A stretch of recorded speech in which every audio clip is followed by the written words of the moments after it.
versículos y luego oramos. Mateo 6.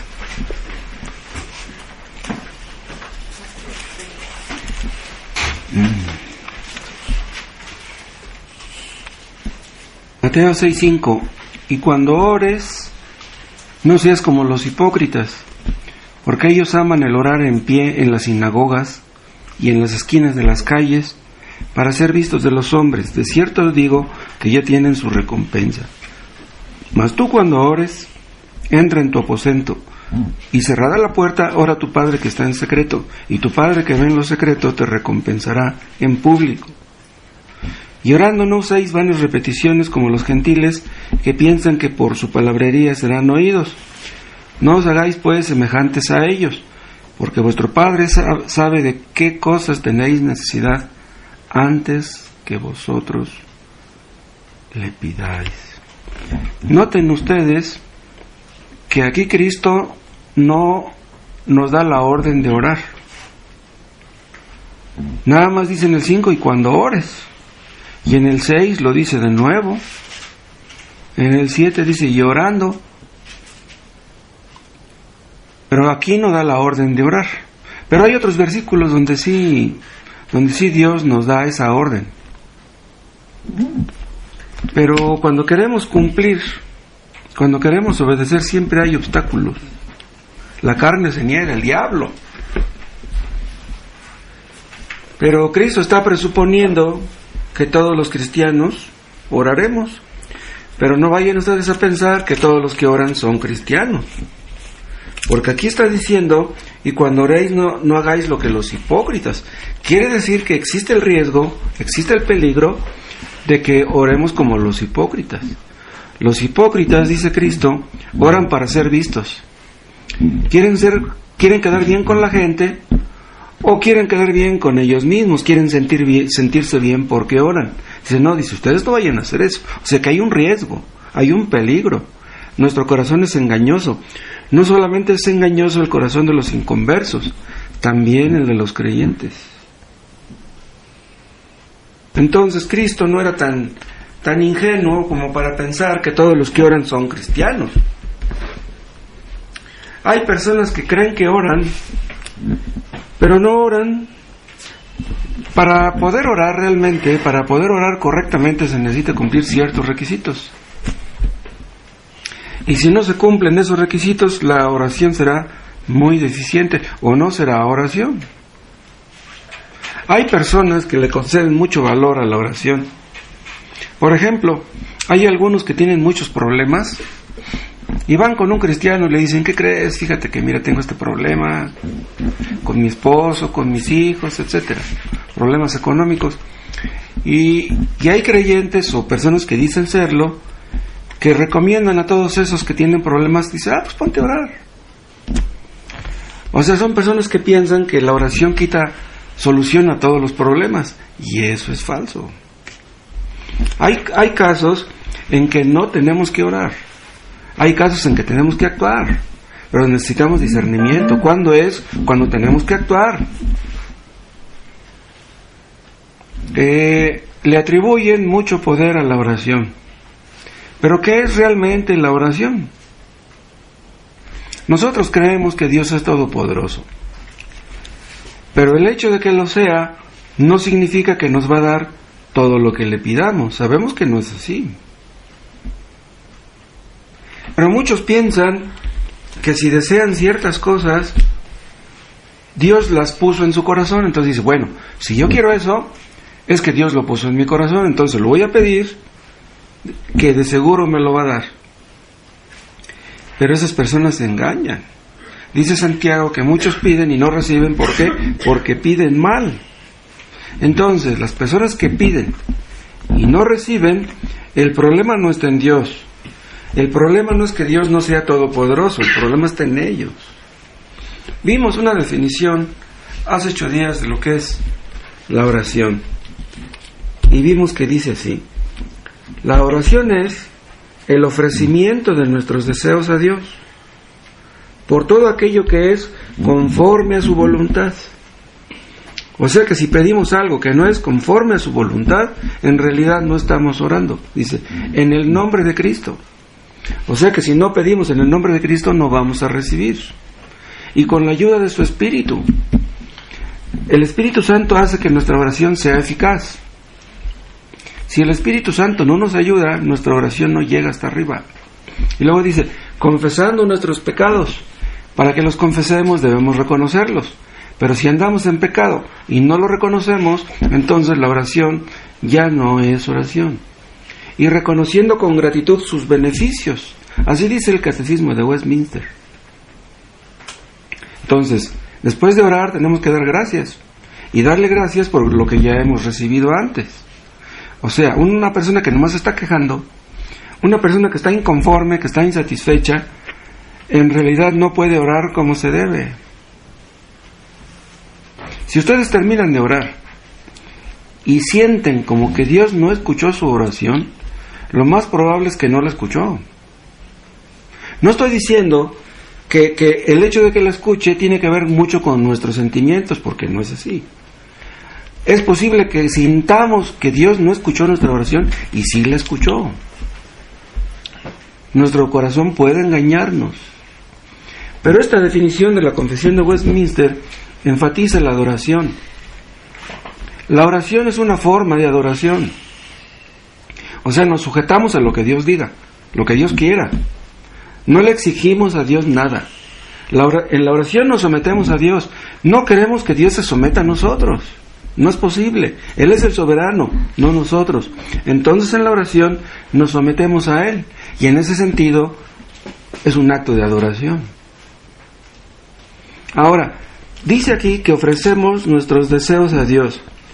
Pero son deseos que Él mismo ha puesto en nuestro corazón. Deseos conforme a su palabra. O sea, son deseos que surgen del conocimiento del Dios verdadero. Una persona que no conoce al Dios verdadero, no conoce la voluntad de Dios. Entonces lo que está pidiendo no puede ser conforme a la voluntad de Dios. Una persona que no conoce los atributos de Dios, nada de ellos, ¿cómo orará correctamente? No estoy diciendo que debemos conocerlos todos para poder orar correctamente, pero cuando menos tiene uno que tener un conocimiento básico de los atributos de Dios. Y ese deseo que Dios ha puesto en nuestro corazón tiene que surgir del deseo de agradarle. El asunto es que no es Dios el que nos va a agradar a nosotros.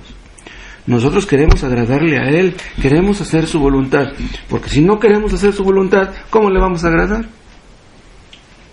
Entonces, los que no creen en el Dios de la Biblia, que son millones de personas en el mundo, no conocen al Dios verdadero, no quieren hacer su voluntad y por lo tanto no pueden orar. Apunten a los católicos, a los mormones, a los testigos, a los musulmanes, a los budistas. No, hombre, ahí a cuántos llevan. Esas personas, Dios no es su padre. Ellos no quieren hacer la voluntad de Dios, Dios no se las muestra para que Él lo haría. No pueden orar. Una persona que no cree en la soberanía de Dios no puede orar. Los que no creen en la soberanía de Dios, creen en la soberanía del hombre. Entonces, cuando oran, le dan órdenes a Dios. Dios no recibe órdenes de nadie. Oramos no para informarle a Dios algo que no sepa. No, aquí dice que nuestro Padre sabe de qué cosas tenéis necesidad antes que vosotros le pidamos. Entonces no le pedimos algo que Él ignora. Entonces, si Él ya sabe lo que necesitamos, entonces ¿por qué Dios quiere que oremos? Porque Dios quiere que nos humillemos y que lo adoremos. Y que seamos confirmados en el deseo de hacer su voluntad. Porque vean, un día ustedes pueden estar muy deseosos de hacer la voluntad de Dios y el día siguiente no. Un día pueden ustedes estar muy entusiastas deseando hacer la voluntad de Dios y el día siguiente estar bien desanimados. Entonces debemos estar orando siempre, constantemente, a toda hora, tener un espíritu de oración al ir caminando, al ir en un autobús, siempre estar pensando en Dios y en su voluntad. Dios nos ha dado, a los que hemos creído en Él, el espíritu de adopción, y ese espíritu nos conduce a clamar Abba, Padre. Entonces clamamos, no simplemente recitamos las oraciones. Los hipócritas recitan, en realidad ellos no oran, ellos repiten las palabras, ellos rezan, Pero los hipócritas no pueden orar. No es lo mismo rezar que orar. Los hipócritas rezan en medio de un terremoto. Cuando se les mueve el piso, ahí se ponen a rezar. Pero los creyentes claman a Él día y noche. Un día me hizo una hermana, me hizo esta pregunta. Me dice, oiga hermano, yo estoy segura que mi vida está en las manos de Dios. Dice, yo no dependo, de nadie más que de Dios. Dice, yo estoy segura, que Él es todopoderoso y que Él me puede librar de la muerte si quiere. Y si no quiere, pues no me va a librar, Entonces, yo quiero hacerle una pregunta. Si yo creo eso, ¿por qué cuando viene un temblor, me lleno de pánico? ¿Qué le contestarían ustedes? Bien, el miedo, el temor puede ser instintivo, el instinto de conservación. Si ustedes ven, están en un 5º piso y ven que se mueve el edificio, pues ¿dónde me pararé para estar más o menos seguro, ¿no? Cerca de tal vez de alguna columna o abajo de algún escritorio, qué sé yo, ¿no? Es válido. Pero eso de que corre y que se te paran los pelos de punta, pues no. ¿Cómo un creyente va a bajar corriendo por las escaleras? No se vale. Entonces, yo cuando esta mujer me hizo esa pregunta, dije, ¿qué le contesto? Esa persona que me hizo la pregunta no es miembro de la iglesia, no es bautizada. Pero yo no quise decirle directamente, bueno, pudiera ser que a lo mejor usted ni es convertida. Pero yo creo que existe esa posibilidad de que no lo sea. El hecho de que no sea bautizada no quiere decir que no sea convertida. Pudiera ser convertida sin ser bautizada, pero pues uno no conoce el corazón, ¿no? Pues ¿cómo va uno a ir directamente así y decirle, pues, usted tiene pánico porque pues no es convertida, ¿no? Para los cristianos cualquier momento es bueno para orar, sea que tiemble o que no tiemble. ¿Por qué cualquier momento? Porque en cualquier momento necesitamos de su gracia. Un accidente nos puede sobrevenir en cualquier momento, en cualquier lugar. Necesitamos de la ayuda de Dios en cualquier parte. Ustedes dirán, pues venía en el autobús, venía orando porque puede chocar el autobús.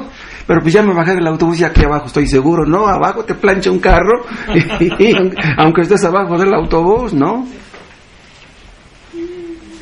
Los hipócritas que critica a Cristo aquí en este pasaje se encomiendan a Dios. ¿Pero qué quiere decir encomendarse a Dios? Quiere decir, Dios mío, cuídame. Pero Dios no es guarura de nadie. ¿Cómo Dios, cuídame? O sea, se encomiendan a Dios porque creen que Dios tiene la obligación de cuidarlos, pero ellos en realidad no aman a Dios. Entonces, si no aman a Dios, ¿por qué Dios tendría que cuidarlos? Los hipócritas también le dan gracias a Dios por los alimentos. Hay un montón de gente católica que le da gracias a Dios por los alimentos. Pero, ¿realmente le dan gracias a Dios? Nosotros entendemos que Dios es muy grande. Nuestra vida depende de Él, nuestra salud. Cuando ustedes oran por los alimentos, si los alimentos tienen un microbio, si por ejemplo van a comer ustedes algo que tenga mucho cilantro y el cilantro no lo desinfectaron, pues por el cilantro les puede entrar una salmonilosis que olvídense, ¿no? Pero si oramos por los alimentos, ¿qué trabajo le cuesta a Dios? Matar el microbio de la salmonelosis y que no te haga daño los taquitos que te estás comiendo. Hay personas que ustedes van a comer unos taquitos y pues se ve que todo está limpio, ¿no? Si ustedes ven que todo está sucio, pues mejor ni coman. No es un arriesgue. ¿Cómo van ustedes a orar? Dios mío, líbrame, está viendo la cochinada ahí. Pues no. Pero aunque se vea una persona limpia, de todos modos hay riesgo, ¿no? Pues para eso oramos. No dependemos en sí de la limpieza de la persona que vende los tacos, dependemos del poder de Dios. Nuestra vida depende de Él, por eso oramos. Hay algunos que oraron muy bien, pero en el pasado, o en circunstancias X. Algunos pueden decir, por ejemplo, yo me acuerdo que cuando estaba en el hospital, qué bonito oraba. O cuando me divorcié. o cuando mi hijo estaba en el hospital, o cuando lo metieron en el reclusorio. Un cristiano debe orar siempre, no nada más en X circunstancias. La oración debe ser una práctica habitual en los creyentes. Vean ustedes el libro de Job, en el capítulo 27.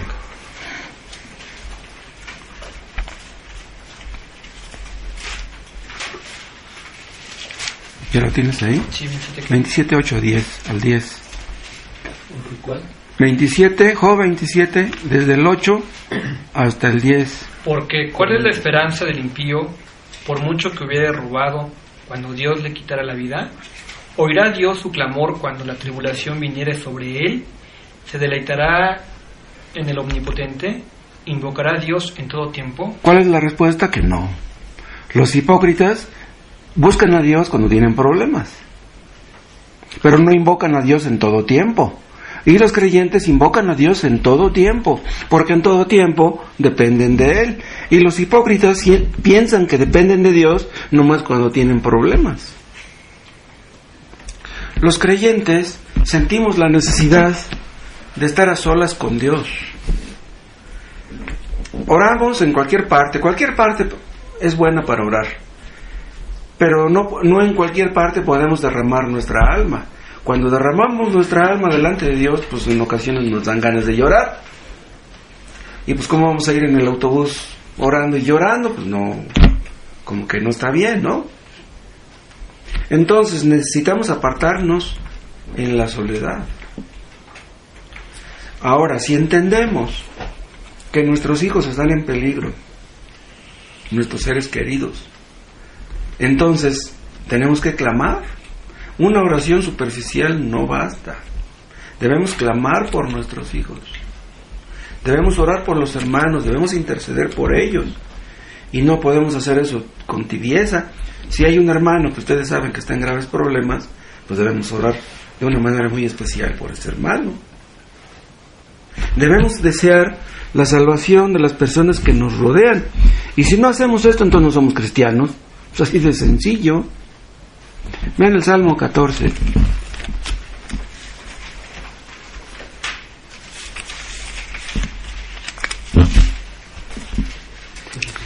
Salmo 14:2. Jehová miró desde los cielos sobre los hijos de los hombres, para ver si había algún entendido que buscara a Dios. Todos se desviaron, aún se han corrompido. No hay quien haga lo bueno, no hay ni siquiera uno. No tienen discernimiento todos los que hacen iniquidad, que devoran a mi pueblo como si comiesen pan, y a Jehová no invocan. Vea cómo define aquí Dios a los que hacen iniquidad, o sea, los pecadores. Dice que a Jehová no invocan. ¿Por qué no invocan a Jehová?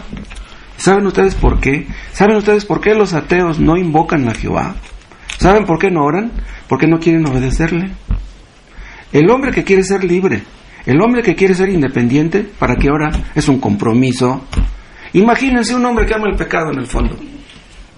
Se pone de rodillas y le dice a Dios: Señor, no me dejes caer en tentación. Esas palabras las está oyendo Dios, pero las estamos oyendo también nosotros. ¿Cómo le digo yo a Dios: Dios, no me dejes caer en tentación, si acá dentro de mí me gusta la tentación? Es una hipocresía. ¿Con qué cara le pido a Dios: no me dejes caer en pecado, si el pecado me gusta? Los ateos no buscan a Dios porque les gusta el pecado. Entonces dicen: no soy hipócrita, mejor voy a pecar, mejor no oro. Esos fulanos que oran son hipócritas, oran, pero les gusta el pecado. Pero no, a mí no me gusta la hipocresía. Me gusta el pecado, pero no la hipocresía. Las personas que no oran, las personas que no invocan a Dios, es porque les importan nada más las cosas de este mundo. Dice Carlos Ryle en uno de sus libros, en uno de sus sermones: el hábito de la oración constante y perseverante es una evidencia clara de la obra del Espíritu Santo. Vean lo que dice Ryle. El hábito de la oración constante y perseverante es una evidencia clara de la obra del Espíritu Santo. Solamente los creyentes oran. Una persona que no ora, ¿cómo puede esperar que Dios la bendiga? A lo mejor espera bendiciones, pero no espirituales. Pero las verdaderas bendiciones, que son las espirituales, no le van a llegar. Le llegará el dinero, le llegará esto, le llegará lo otro, pero verdaderas bendiciones les llegan solamente a los creyentes verdaderos. Existen, por ejemplo, ustedes han visto esos programas, ¿no?, donde salen los ¿cómo se llaman? Los de Pare de Sufrir. Esas personas creen que porque Dios los bendice con dinero, creen que tienen verdaderas bendiciones. Pues sí, tienen una camionetota, tienen su buena lana, pero eso no quiere decir que Dios los haya bendecido verdaderamente. Las verdaderas bendiciones son las espirituales. Se jactan de que tienen su casa muy bonita y de que tienen su carrazo, pero pues ¿de qué sirve que tengan eso si a Dios no lo tienen? Hay padres, hay hombres que les va muy bien, todo les funciona bien, sus hijos terminan una carrera y ponen su consultorio, ponen su despacho, etcétera. Pero ¿qué con eso? Tener eso y no tener a Dios. En realidad las personas que no oran, que son mundanas, que confían en ellos mismos, pero no en Dios, va a llegar el día que todo se va a disipar. Todo para nada. Haber vivido en este mundo para nada. Que Dios enseñe a orar a esas personas, porque en realidad solamente Dios puede enseñarnos. Una persona que no ora está sin Dios y sin esperanza en el mundo. ¿Se acuerdan del texto que dice que Dios hace salir su sol sobre malos y buenos y que hace llover sobre justos e injustos? Sí, es cierto eso, pero las verdaderas bendiciones están reservadas para los que oran. Los que oran aprenden a ser humildes, a ser mansos, a tener fe, a tener gozo, a tener paciencia, a tener mansedumbre. Esas son las verdaderas bendiciones que menosprecian los ingratos. Los creyentes no podemos vivir sin orar. ¿Cómo se sienten ustedes cuando no oran? Sentimos que como que nos falta el aire.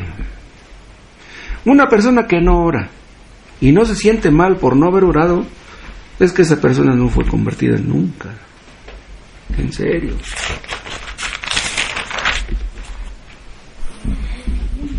Y si ustedes oran, no dejen de hacerlo. Pero no dejen de orar, pero tampoco dejen de velar. Porque Cristo dijo, velad y orad. No basta orar. Necesitamos estar vigilantes, despiertos, atentos, buscando a Dios en su palabra. ¿Y saben ustedes por qué? Porque si no vigilamos, el enemigo nos robará las mejores bendiciones. Y no el enemigo, el mismo pecado que mora en nosotros. Las mejores bendiciones de Dios. Vean, Dios quiere bendecir a su pueblo. Dios quiere bendecir a sus hijos con verdaderas bendiciones. Pero hay el peligro, existe el riesgo de que quedemos cortos, de que los propósitos de Dios no se cumplan en nuestras vidas. Imagínense llegar al cielo, pasar de puro panzazo y que nuestros seres queridos no vayan al cielo con nosotros, que todos nuestros parientes se pierdan. ¡Qué horror! Que nadie sea salvo por medio de nosotros. Entonces, ¿para qué vivimos? El pecado que mora en nosotros trata de desanimarnos para que no oremos. El pecado que mora en nosotros quiere hacer que oremos como los paganos. ¿Cómo oran los paganos? Como los hipócritas, que parece como que oran, pero no oran. Ellos tienen motivos equivocados para orar. Tienen expectativas falsas. Esperan cosas que Dios no les va a dar. Pero yo les estoy diciendo de orar y de velar, pero son cosas difíciles. Orar es una de las cosas más difíciles que existen. Cuando una persona ora como se debe, ¿saben qué pasa? Nos quedamos sin fuerzas. Ahí se gastan las energías en la oración. Se gasta más energía en una oración que en una carrera de 500 metros. En serio. Pecar es bien fácil. Ver la televisión es fácil. Pero orar no es fácil. Orar correctamente, orar como se debe, es una lucha. Es una lucha en contra del pecado. Cada vez que ustedes oran, están mortificando el pecado. Están diciéndole al pecado, tú mantente en tu lugar.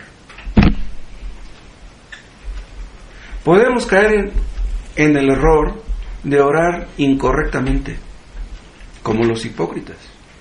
Por eso dice Cristo estas palabras: cuando oráis no seáis como los hipócritas, o sea, hay peligro. Vean otra vez nuestro texto, Mateo 6.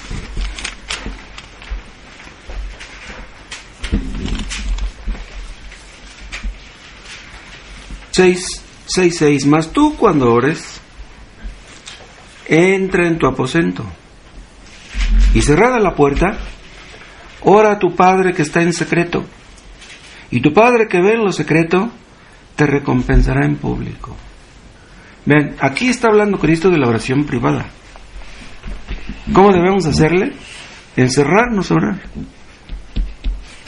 Pero yo les hablaba hace rato de que podemos orar en cualquier parte. Bueno, pues el hecho de que ustedes oren en cualquier parte no quiere decir que debemos orar en privado, en secreto. No estoy diciendo que Dios no escuche una oración cuando ustedes van caminando, sí lo escucha. Pero aquí está hablando Cristo de que debemos orar en privado. Y eso es algo que nos traerá muchas bendiciones. Yo les decía que nos encerramos y le abrimos nuestro corazón a Dios, derramamos nuestras almas delante de Dios. Y aquí pone en contraste lo que hacen los hipócritas. Dice en el 7: y orando no uséis vanas repeticiones como los gentiles, que piensan que por su palabrería serán oídos.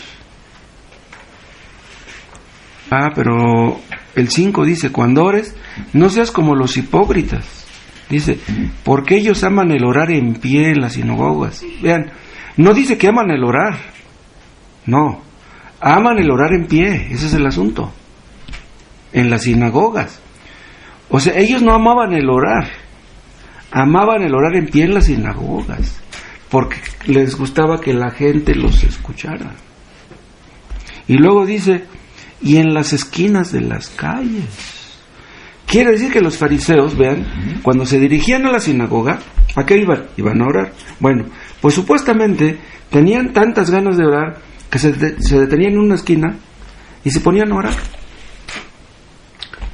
¿Pero por qué en una esquina? Porque en las esquinas pues, pasa mucha gente.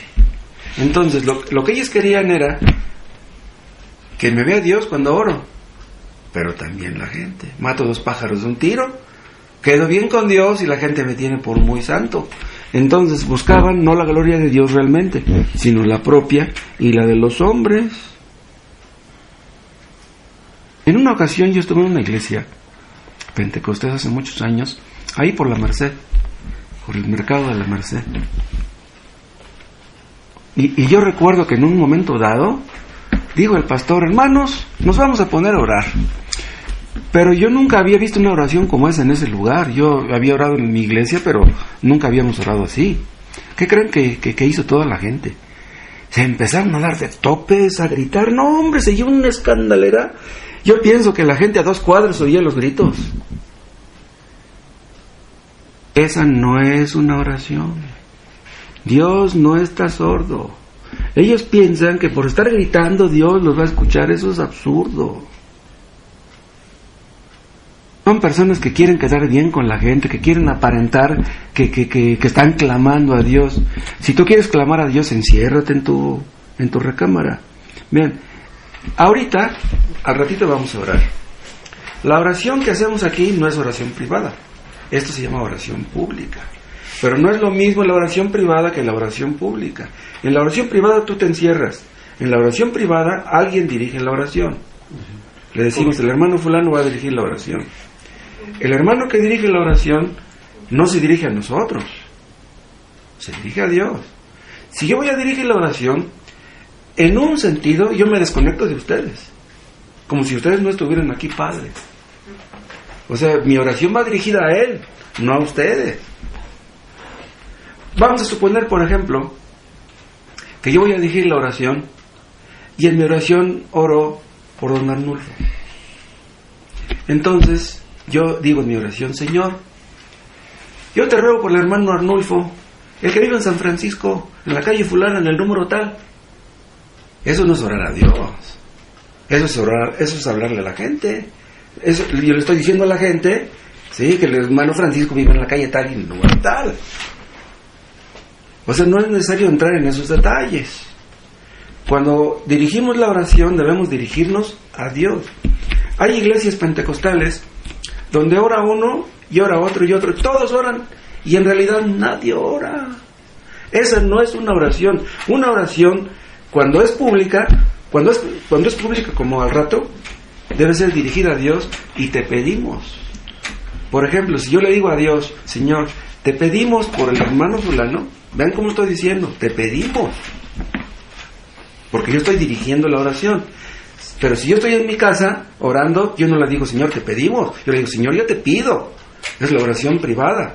Pero en la oración pública es: te pedimos. Yo estoy representando a todos en la oración. Hay mucha diferencia entre una oración privada y una oración pública. En la oración pública debemos pedir cosas que conciernen a la gloria de Dios respecto del grupo. Recuerdo haberles contado en una ocasión que una vez un pastor pentecostés hizo una oración de esta manera. Dice: Señor, te pedimos por mi hija, que en este momento está jugando un partido de fútbol. ¿Cómo es posible que está orando por su hija, que está jugando un partido de fútbol, en lugar de que su hija estuviera en el culto ahí? No es posible. Ahora, yo no niego que a él le debe de importar su hija que está jugando un partido de fútbol, pero eso debe pedirlo él en una oración privada, no en una oración pública. Que pida por su hija cuando está en su casa. Debemos dirigirnos a Dios conscientes de que Él se interesa en el grupo, en la obra de Dios, en el reino de Dios. La oración es algo entre nosotros y Dios. No tenemos por qué orar de modo que los demás sepan que estamos orando. Supongamos, por ejemplo, que al ratito Ricardo va a dirigir una oración. Si él está orando, ustedes no oren. Ustedes escuchen la oración de Ricardo y oren en su mente aprobando lo que él está diciendo. Porque si ustedes se desconectan de lo que él está diciendo y ustedes están orando por su cuenta: Señor, yo te ruego por mi nietecita, y etcétera. No. Ustedes deben de seguir la oración que él está dirigiendo. Y si quieren orar por su nietecita, pues oren por ella cuando lleguen a su casa. Aquí en Mateo 6, Cristo habla de la oración privada. Si se trata de la oración pública, pues ya debemos basarnos en otra parte y no aquí en estos textos. Ya vimos que los fariseos querían ganar la aprobación de la gente. Querían quedar como santos delante de los demás. Y por eso amaban también el orar en las sinagogas. Vamos a suponer, por ejemplo, que mi sobrina América dijera: yo voy a orar, pues voy a ir a orar aquí a la calle Álamos 351. Aquí en la casa no quiero orar, voy a ir allá, al lugar de reunión. ¿Por qué tendría que hacer eso? ¿Acaso Dios está en la calle Álamos 351 y no está en su casa de ella? Yo tengo la ventaja de orar ahí. Yo tengo ahí 100 sillas y yo me siento en la que yo quiera para orar, ¿no? Yo creo que pues, para mí no hay mejor lugar que ese. No porque ese lugar esté más Dios que en otros lugares, ¿no? pero pues yo ahí estoy a mis anchas, tengo todo el espacio y me siento bien contento. Pero Dios está en todas partes. Es posible que una persona quiera orar en el templo y nunca ora en su casa. Entonces aparenta ya con los hermanos que es una persona de oración, pero en realidad en su casa nunca ora. Eso sería absurdo. Ahora estoy usando la palabra templo, pero en realidad también es una palabra incorrecta. El lugar de reunión no se llama iglesia y tampoco templo. El templo somos nosotros, somos el templo del Espíritu Santo. Entonces salimos de aquí y el templo no es este. El templo, nos vamos nosotros y el templo se va con nosotros. O en nosotros. Estos fariseos, cuando oraban en la calle, necesitarían algo de valor. Porque a lo mejor a algunos les daba vergüenza, ¿no? ¿Qué va a decir la gente si me ve aquí orando? Hay personas que se suben a predicar el evangelio supuestamente en el metro. Para predicar el evangelio en el metro se necesita valor. Para predicar en un parque, arriba de una silla, de un retrete, se necesita... ¿Retrete dije? ¿Qué cosa es retrete? No, está mal dicho. Está mal dicho. Perdón por usar esa palabra. No sé de dónde la saqué. ¿Sí? Para hacer eso se necesita valor. Pero no porque tú te opongas a esa cobardía tal que tal vez puedas tener, no significa que tú seas valiente realmente. O sea, aquellos fariseos que se paraban en la esquina a orar, ¿realmente eran valientes? Se necesita valor para pelear contra el pecado. Lucha contra tu egoísmo, contra tu soberbia, contra tu ira, contra tu envidia. Lucha contra eso. Para eso sí que se necesita valor. Esos que predican el evangelio en el metro, ¿es efectivo? La gente se burla de esos. En serio. Es más, esos fulanos que predican el evangelio en el metro, en lugar de hacerle un bien al evangelio, le hacen mal. En serio. La gente se burla de ellos. Yo he escuchado a algunos que se suben al metro a cantar himnos pentecostales. ¿Cómo es posible que quieren cantarle una alabanza a Dios en el metro y quieren que la gente les pague por eso? Eso es absurdo. En todo caso, mejor que se pongan a cantar canciones de Chente Fernández, como se ponen a cantar himnos a Dios ahí en el metro. Es posible que lo único que quieren estas personas es llamar la atención. Los fariseos oraban en las esquinas con esa intención. Pero la oración verdadera, escuchen, surge de un corazón humilde. Los que oran para ser vistos de los hombres no son humildes, son soberbios. Qué engañoso es el corazón. Imagínense que una persona está orando, cree que está adorando a Dios y se está adorando a sí mismo. ¡Wow! Vean Lucas 18.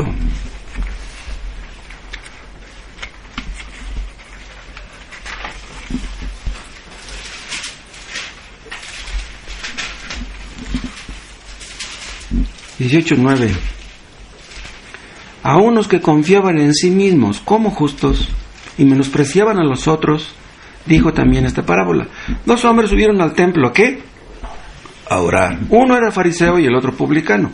El fariseo, puesto en pie, oraba consigo mismo de esta manera: Dios, te doy gracias porque no soy como los otros hombres, ladrones, injustos, adúlteros, ni aun como este publicano. Vean cómo dice que oraba consigo mismo. ¿Qué quiere decir? Que Dios ni lo escuchaba, Dios ni lo atendía. Dice el 13, mas el publicano, estando lejos, vean, no quería ni acercarse, se sentía indigno, se sentía pecador. Y dice al final del 13, Dios, ¿cómo oraba el publicano? Dios, sé propicio a mí, pecador. Da a entender, yo no te puedo pagar, Señor. ¿Cómo te pago? Mucho te he ofendido, mucho he pecado. Este sí que estaba orando. El fariseo creía que estaba orando, Confiaba en su oración, dice, yo no soy como los demás, yo soy bueno, yo ayuno, yo ofrendo, yo doy diezmo. Pero era un hipócrita. Al decir eso se agradaba a sí mismo. Pero vean una cosa, el fariseo y el publicano estaban en el mismo lugar. Fueron al templo con el propósito de orar. Pero vean qué diferencia había entre la oración de uno y del otro. Dios escuchó la oración de uno y no la del otro. El publicano reconocía que Dios era muy grande, por eso ni se quería acercar. Reconocía que su pecado era muy grande, por eso también no se acercaba. Pero el otro estaba lleno de jactancia y de soberbia. Creía que estaba cumpliendo con su deber. Si ustedes terminan de orar y se sienten bien, porque creen que cumplieron con su deber, esa no fue una oración. De seguro que Dios ha de estar muy contento conmigo, porque yo sí oro. No, pues estuve aquí 1 hora orando. En esa hora pude haber hecho esto y aquello. No. Yo me dediqué a buscar a Dios. Dios ha de estar muy satisfecho de mí. Hermanos, si nosotros podemos orar, es porque Dios nos enseñó. ¿De qué podemos jactarnos? En realidad poder orar es un grande privilegio, es una bendición del cielo, porque millones hay de personas que no pueden orar. Miren, la oración del publicano apestaba. Perdón, la del fariseo apestaba. Pero él creía que estaba haciendo bien. Pero debemos tener mucho cuidado. No vaya a ser que caigamos en el error de los fariseos. Podemos caer en ese error sin darnos cuenta, ¿eh? Podemos caer en el error de leer la Biblia de la misma manera. Sentirnos bien porque leímos. Sentirnos bien porque tenemos muchos conocimientos. ¿De qué sirve tener tantos conocimientos si no obedecemos lo que está escrito? Si nos dirigimos a Dios, no tratamos de impresionarlo. No nos presentamos como que somos la gran cosa, porque pues no lo somos. ¿Cómo vamos a impresionar a Dios? Nada que hagamos lo conseguiría. Los fariseos, cuando oraban, nada más pensaban en la gente, pero no pensaban en Dios. Imagínense un hijo católico que reza 2 rosarios diarios, uno en la mañana y otro en la noche. Se lo inculcaron. Queda bien con su mamá. Mamá, ya recé mis 2 rosarios, mamá. Sí, hijo, que Dios te bendiga, hijo, vete a acostar, ándale. ¿Quiere quedar bien con la mamá? ¿Quiere quedar bien con quienes le inculcaron aquello? Pero Dios ni en cuenta. ¿Qué debemos hacer para evitar este peligro? Vean cómo dice Cristo: mas tú cuando ores, enciérrate en tu aposento. Busca un lugar donde puedas orar en privado. Vean, si es posible. Porque es posible que un creyente no tenga un lugar privado. Hay familias cristianas donde vive mucha gente. Ni el baño es privado porque entras y ya te están tocando la puerta. Entonces, ¿cómo le vas a hacer? Ni modo que construyas un cuarto especial para orar. Si no tienes dinero para construirlo, ¿cómo le vas a hacer? En tiempos de la Biblia abundaban los cristianos pobres y tenían casas de una sola planta. Había algunos que tenían más dinerito y construían arriba otro cuartito, pues ya se podían subir tal vez a orar allá arriba. Pero los que no tenían dinero y abajo vivían 6 personas o 5, ¿cómo le harían para estar en privado? No era nada fácil. Una vez un amigo me dijo hace muchos años, dice: Moisés, dice, yo no puedo orar, dice, mis papás nomás están peleando, dice, la casa es chica, dice, mis papás nomás se pelean. Le digo, no digas eso, que no puedes orar. Le digo, mira, aquí está el deportivo, aquí adelantito, vete ahí al deportivo, te sientes ahí en el estadio, ahí no hay partido, pues ahí te pones a orar. No, que quién sabe qué. La verdad es que cuando no queremos orar, pues pretextos sobran, pero si tú quieres orar, pretextos sobran también. O sea, Dios te dará la oportunidad y el lugar también. El asunto, además, no está tanto en buscar la privacidad, El asunto está en no buscar publicidad. Por ejemplo, imagínense un marido que quiere aparentar que es un hombre de oración y dice, yo voy a orar para que mi esposa me vea que estoy orando. Entonces el marido tiene en su mente a su esposa, pero no a Dios. Quiere quedar bien con su esposa, pues va a quedar bien con ella, pero con Dios no. Imagínense una madre que tiene muchos hijos y que tiene que mandarlos a la escuela.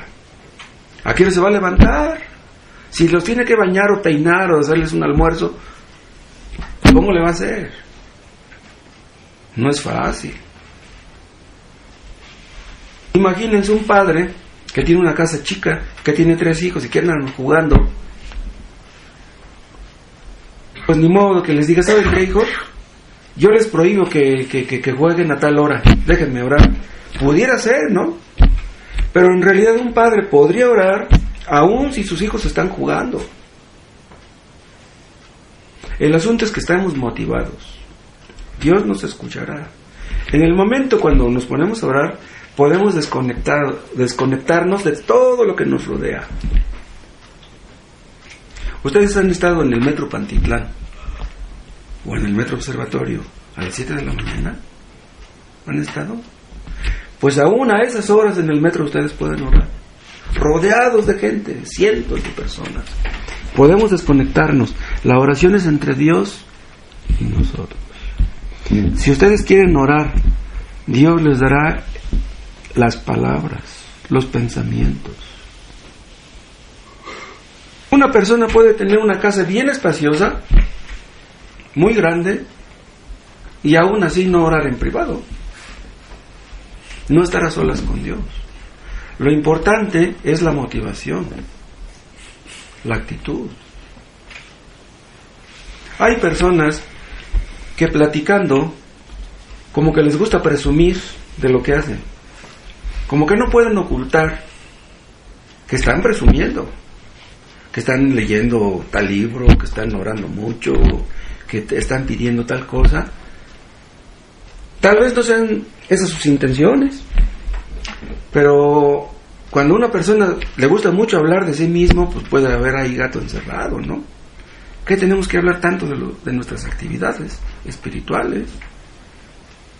En la iglesia pentecostés eso se nota mucho, pero pues la iglesia pentecostés es una iglesia falsa. Bueno, no es una iglesia en realidad, pero ahí como usan eso de que Dios me reveló, que Dios me mostró, que tuve un sueño, Dios me hizo sentir su presencia. Una persona que quiere buscar publicidad, pues la encuentra. Debemos tener mucho cuidado cuando hablamos de nuestras actividades espirituales, porque podemos estarles dando el mensaje a los demás de que estamos presumiendo, de que estamos queriendo llamar la atención, y a lo mejor ni cuenta nos damos. Si vamos a orar, que sea algo entre Dios y nosotros. Entra en tu recámara, cierra la puerta, desconéctate de lo de afuera. No importa dónde estemos, cuando estamos orando de corazón estamos en la presencia de Dios. Vamos a continuar con este tema de hoy en 8, porque si no, entonces no nos va a alcanzar el tiempo para orar, y entonces en vano de que nos hayamos reunido.